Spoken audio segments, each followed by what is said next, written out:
everyone, and welcome to another episode of Cable Chatter. My name is Nick Poling. I'd like to introduce you to my very special guest. Very special in a couple of ways. He's a city manager, and he's also my father, Mr. Monte Poling. Nick, glad to be with you today. Good to have you here today. So, all kinds of things happening, of course, with the city of Union City, Indiana, and Ohio, of course, but our community as a whole. Can you kind of give us an update on what's happening at the city level? Well, we've been, for some time, over the last year and a half, been involved in a Brownfields Coalition grant. We applied through the Federal Environmental Protection Agency for an assessment grant that gives us dollars to, and in this case, $600,000 to do environmental assessments on commercial properties, so that we can see if there's any contamination on those, and what it is, or what would entail to do a cleanup on that. And also, what's the focus of trying to get those back on the marketing rolls, so that we can get those properties sold and hopefully get businesses in there and create some jobs. We got connected with that is through the Union City Community Economic Development Committee, and we had heard about that through Mark Salick, who is the Darke County Economic Development Director, and he brought this idea to us. So we formed a coalition of Randolph County, Indiana, and Darke County, Ohio, and some of the Union City, Indiana, Union City, Ohio. And then applied for that, and we thought that probably our chances would be a lot better because it was a cross-state line grant. And of course, the first time that we applied for it, we didn't get the award for that, but then we turned around and filed for it again, and then we were successful this last time. Well, great. So this is, how many EDCs is it? It's Randolph County, Darke County, and the Union City area, or is it? It's Randolph, Darke, and Union City, Indiana, and Ohio. Of course, both of those communities are encompassed by Randolph and Darke. So, but it does give us 4 different local units of government to put on the application. And all of them working together to get these monies. They're out there recognizing that we have some properties out there that may have either some contamination or just need to be approved for one reason or another by the EPA, saying this is ready to go. Maybe, for example, has there been some properties out there that have had some scare of contamination or maybe a need for some cleanup? Oh, and certainly, one of the first ones we did was the former Carson Laser property over on Winchester, outside of Winchester on 32 near the airport. It had some EPA issues in the past. So, of course, the concern was that maybe there was something still there, or and it was in tax sale and had been for some years. Of course, nobody wanted to buy it because there was no, they had no idea what the environmental situation was there. And what we found through our investigations was that they had done an environmental cleanup on that property, but just simply hadn't done the additional testing to be able to send it into Indiana Department of Environmental Management and also the federal EPA to get the clearance for the site. So that was basically all we had to do, besides we removed a few drums out of there, was we did that additional testing. We were able to convince IDEM and the EPA that the site was cleared, so we received a site status letter, they call it, saying that this site doesn't pose any environmental issues. Anymore, before a bank will loan on any type of a property anymore, it's commercial property, is they require at least what's known as a phase 1 site survey. And that is a historical look at the property itself, kind of trying to determine what was there before. Was it a garage? Was it a factory that used chemicals? Was it something that may have caused some contamination into the soil or into the building itself? And from that, then they take the next steps with it. If it looks like that, there may have been something there that could have caused some contamination. Yeah. Then they'll do some very surface site testing to see if they have anything there. Yeah. Depending on the results of that phase one, then they'll recommend that either no, it looks like it's clear from here, and they try to make the case that it's clear from the phase one, or they recommend that it go to a phase two, which is more invasive testing, where they do drilling and soil borings and checking the actual building itself. Yeah, so the hopes in this is that when you put it out there for sale, it's already got the tag saying this has been certified, doesn't need phase one testing to begin with, so we don't even need to go through the rigmarole and bureaucracy of that. Just like how you were talking about, you're going to buy a property, maybe on the basic level, you're trying to buy a home. Okay, well, maybe the bank requires some of these tests. Maybe it needs, if it's out in the country, a well check. Maybe some places may even need a lead-based paint test, or just to see if the place is habitable. Make sure, because the bank wants to make sure that the money that they're loaning out is going for a cause that can be repaid, of course. And so especially a commercial property, because it can be very volatile, can't it, with commercial property, that something crops up that the industry has to move out of town, or has to relocate, has to shut the doors because one little problem like this can crop up. So we're eliminating that problem with this. And many times, the bank uses the property that they're loaning on as the collateral. Right. So of course they don't want to end up with a property that has a contamination problem. Yeah. So yeah, it's very important from their standpoint that they do get that site status letter. Yeah. And a lot of times you'll have properties, we have, a couple here in town that do have some type of contamination, but if it's a fairly stable area that it's in, it's not going to migrate from where it's at. They can write what's called a comfort letter. Okay. And as long as the person that's buying it doesn't add to the contamination, they don't contaminate it with anything else. Right. Then that covers them, because their phase run report says, okay, there are polychlorinated biphenyls or something present here. Right. But those can't be held against this owner because he had this phase one done. we say, yeah, we're aware that that's in the ground, it wasn't your fault. Yeah. Okay. Well, it's good to have that out of the way. So the Brownfields grant, again, is $600,000 that we're able to use with this as the two counties and cities gather together. We talked about the Carson plant out there. Mm-hmm.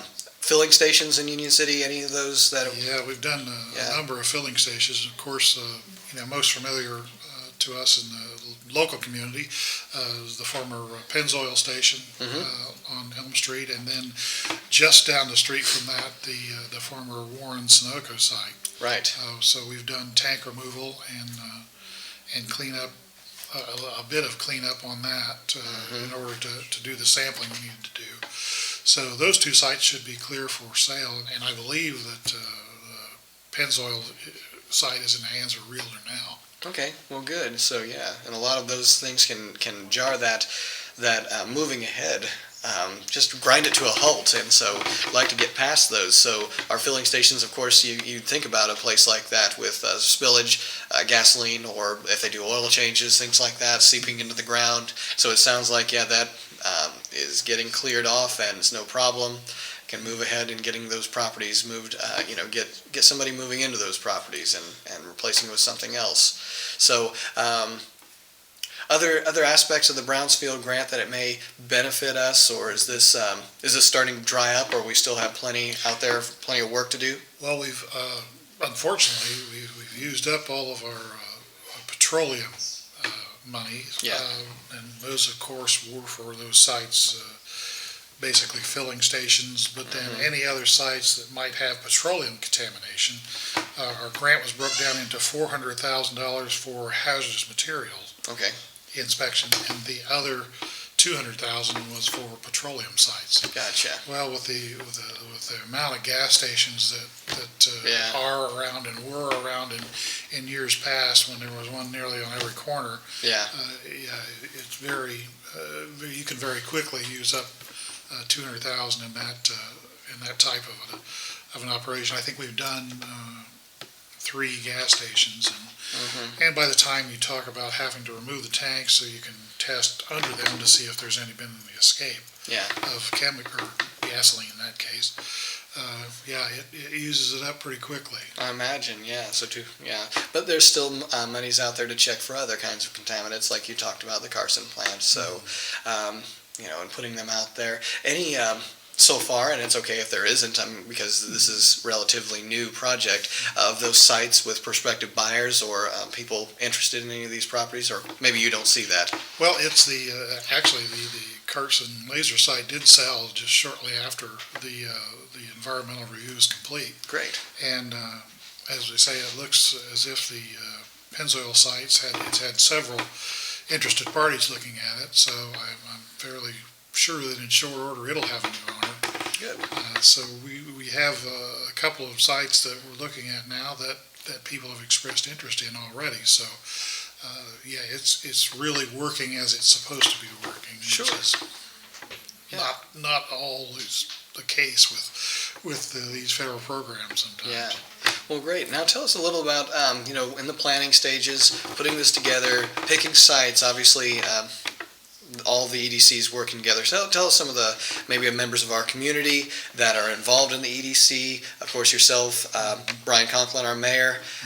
Who else might we be hearing of who helps you pick some of these sites and pick you and I guess green lighting them for some inspections? Well, of course, Mayor Stahl in Union City, Ohio, is on our board and worked with us in getting the initial information we needed for Pennzoil and Warren's over there. Yeah. The Randolph County Economic Development Director is Bruce Hosier. Okay. Yeah. And is helping us locate a site over in near Parker City. Okay. That we're looking at possibly doing a clearance on that.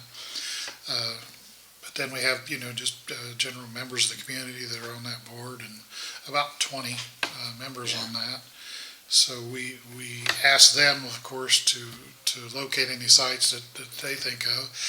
And we've done some newspaper advertisement, and we do programs such as this. Yeah. Mayor Conklin and I have presented at a couple of state conferences too. The Indiana Association of Cities and Towns, we presented on the project there, and also at the Indiana Rural Summit. We did a presentation for those folks. So we just try to get the word out to the folks in the area, so that sometimes they can just recommend a site. They say, they contact maybe a site owner and say, here's an opportunity for you to maybe get your site to where it can be marketed and you can actually sell it. So far we've been pretty good with projects. I was a little concerned that we may not get enough projects initially, but it looks like there's going to be no trouble in us spending the money within the 3 years that we have it. Right, and the best thing to do when it comes to a grant, and you're granted so much money, is to go ahead and use it all up, because otherwise, in a certain amount of time, those funds dry out, or they just don't get used, and they're not accessible to you anymore, are they? Yeah. Well, and if you can do that, it's a successful grant. If you used all the money for the mission of the grant, then they consider that success. It's kind of difficult for them to take funding back. It's it makes it a little difficult for them because of the way that the agencies are funded. So I'm certain within the 3 years that we'll be able to use that to clear enough sites that they'll take it to the extent of the grant, and we'll probably have some in the wings waiting for the next time, because we do intend to turn around and refile for another one just as soon as this one's done, because it's been very popular. And Yeah. And has worked pretty well for us. And it works on a cycle of 4 years that you can do this, or is it 3 years? You said we have 3 years. Yeah. Okay, and we have 3 years left, or just 2 remaining? No, we've got like a year and a half remaining. Okay, and to use these up. So I imagine that maybe someone who may be watching this program may either have a site out there that they've seen, they've driven past, and they've said, you know what, that probably could sell, but to the right party. Maybe it needs an inspection. Maybe it needs some cleanup. What would be the best way, I guess, if they wanted to contact either you or the mayor to get in touch with you, maybe give you some ideas, just even talk about, answer some questions about the Brownsfield grant? Well, they certainly can call us up at the Union City Building. They can call me or Mayor Conklin at it's 964-6534 for that. And people in Darke County can call Mark Salick over at the Darke County Economic Development Office, and of course in Randolph County, if they want to reach out to Bruce Hosier at the Randolph County Economic Development Office. All those folks are members of the Union City Community Economic Development Committee, and they can get that information to us, and we can get started on their project. Right, yeah, and the sooner the better, of course, opening up that conversation. Yeah, and I think, what we're going to do is we're going to get all the contact information, phone numbers, email addresses, whatever. We're going to run it on the bottom of the screen as soon as this program starts airing, so everyone gets the chance to do that. Also, go to KISSTV5.com/Union City for all this information as well as to watch this program again. So we're continuing with the Brownsfield grant, again, making it a successful grant, trying to use up those funds so that next year we can justify reapplying, because we said, hey, $600,000.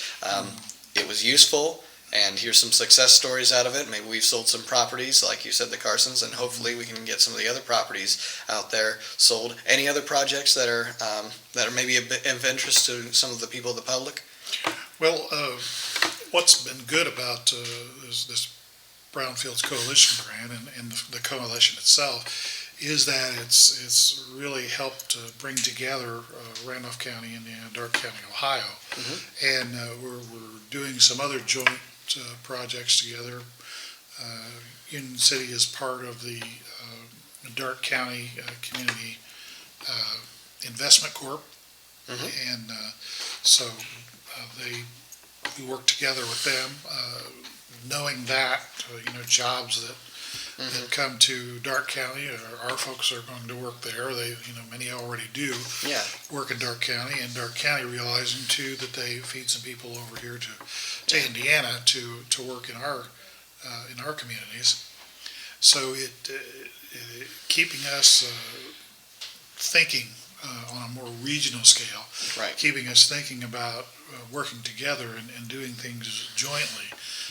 Is really going to help us, I think, in future, because all of us are short on funding anymore. The funds are starting to really dry up from the states, and so we need to look at more things that we can do together. We can do things more efficiently and effectively, and that we can market the region instead of just each individual one of us trying to market our own little corner of the world. Right. We can sell ourselves as a East Central Indiana, West Central Ohio region. Yeah. And in that way, hopefully, be more attractive to a lot more businesses and particularly technology companies now, and as we've already started the alternative energy focus that we have here, trying to build on that also. Yeah, and I think what you said is important. Being a regional community, this is a community that wants to work together, even if that industry that wants to move into this area. Obviously we're here as Union City residents. We'd love to have that industry move here to Union City, but if it locates in Winchester or Greenville, that's fine, because it provides some jobs for the residents that we have living here, and it just strengthens both of our communities. So instead of working apart from one another, we're working together, and we're always going to see better results when we kind of lay down some competition, put that out of the way. We can compete maybe with another region, anyways, and sure, for an industry, and we don't want to see an industry move out of our area, our region, into another.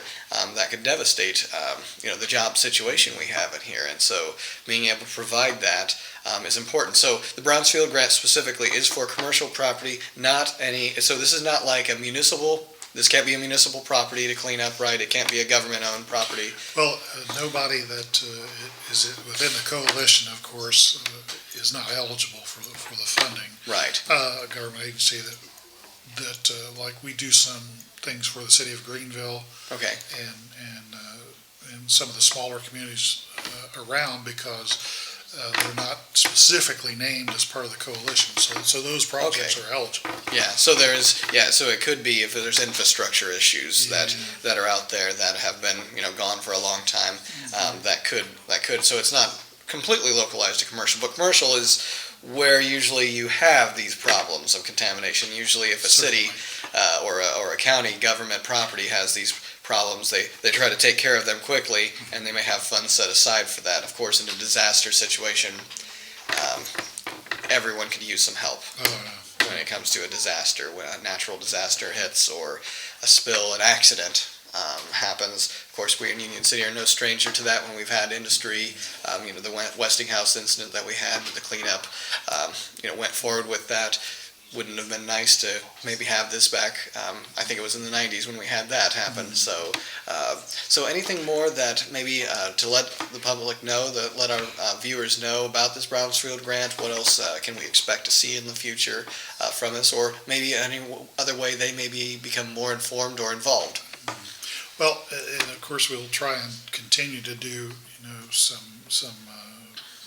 further public outreach with it at public meetings and use of media too to keep folks informed about any changes that we have or any opportunities that we have. Of course, we look to possibly next year apply for some cleanup funding too, because you've got some properties out there that could use some actual remediation of the environmental problems that they have. But we've had a lot of success stories too, not in this specific grant, but we were able to put the former Union City Body Company, that campus of buildings that's on Pearl Street, all with the exception of the brick part, which is realistically is untenable. It's just structurally bad. Okay. But everything else in there is now occupied by a private business that had sat empty for years. Yeah. And that was due to, we were able to do that because we were able to get an environmental clean bill of health on that property. So that created some jobs and I always added to the tax base too. Yeah. So a lot of good things can happen out of that. One of the things that we're working on, kind of as a coalition and as a region, looking at some of the problems that we have jointly in workforce is one of those. Having a skilled workforce or a workforce that is able to come up and pick up some jobs that we might have coming down the road. And it seems to be a big problem now is we don't have folks that are able just to step into these jobs. The days of just being able to go in the door of a factory and they are you on the spot? Push a broom or something like that. You just don't have those anymore. It takes at least a certain skill level to be able to go into those kinds of jobs. And there's nothing worse than have a manufacturer or something want to move into your area and you're not able to meet the workforce needs that business would have. So with Darke County, we're working on an educational program starting within our schools to try to get some folks trained in some of these, specifically these needed skills that we have companies out here that are telling us that they need. In future, we see a great need for welders. Yeah. And so we're going to look at folks and we're going to say, not everybody goes to college. Not everybody wants to go to college. Right. But, getting a skill like that, or as in carpentry or in some of the other industrial art type of jobs, you can make very good income on that, especially now because there aren't people to fill those positions. So the wages are higher for those folks that have those skills. So that's what we're trying to develop a workforce so that we have that for the future. And as we attract more businesses, we'll have folks that can fill those jobs and do a good quality job for our manufacturers. Yeah, I think it's definitely important, the educational side of it, not just, like you said, not everyone's going to college, but, basic high school diploma with some maybe certifications in machinery, driving skills, things like that, getting certified in certain trucks, so licenses to be able to, and welding, of course, that's a skilled job that doesn't, just come naturally over time. I think it's, it, like a lot of these jobs, requires a certification program just to go through, and being able to sell yourself as an employee to fill these jobs that are coming to our area. And yeah, like you said, it would be very rewarding to make sure that they know coming into it that they have a skilled workforce ready to go, that's living in this area, that are dependable, they're reliable, and ready to hit the ground running. And I think here at here at the Union City Community High School or Union City Junior Senior High School now, we have the Straight to Work program. Yeah, where we have some students who, during a portion of the day, go out there and go ahead and get into the positions of machine, skilled labor, whatever it is that they may be assigned to, and seeing if this may be their cup of tea. Sometimes I think even to discourage them if it's not what they want. Maybe it's saying, okay, I don't want to be doing this. Maybe it is a good idea for me to go to college. Or, you know what, I could really do this. I could really find myself. And I think in one situation, of a senior we had last year, graduated, did end up getting hired by that company. So, that's a success story of saying, you were put in this position and you had some experience with it. Let's see if we can keep this guy. Let's see if we can and see if we can find more like him or her to get into these positions and fill them. So we're down to our last minute here. Any last words about either the Brownfield grant or anything else that's going on with the city? Something else that maybe our public needs to know? Well, we begin to continually working on our economic development opportunities, and but also it brings forth the infrastructure needs that we have too. So we've got several infrastructure projects that we're going to be looking for some funding for that too, extension of some water mains, and of course always the difficulty we have with keeping up with the water treatment. That's right. So it looks it's going to be a busy summer for us. Yeah, a lot of changes happening in Union City, and I think that we've got the right people in place to carry that about, and so I think that our community can support our city in all the endeavors and see a bright future out there for us. And just like the logo says out there, Union City, join the movement. So, all right. Thank you so much for being with us here today. It's been good having you. And thank you for joining us here for another episode of Cable Chatter. I'd encourage you to look up the information we have on our website, again, KISS-TV5.com/Union City. Get in touch with the mayor, Monte Polling here, just to see what it is that maybe you can do to be a larger part of your community, or get informed on what is happening with your community. So often we just know that if we're an informed community, we're a growing and progressive community. So let's continue to work together in that. So for me, Nick Polling, this has been Cable Chatter. We'll see you next time.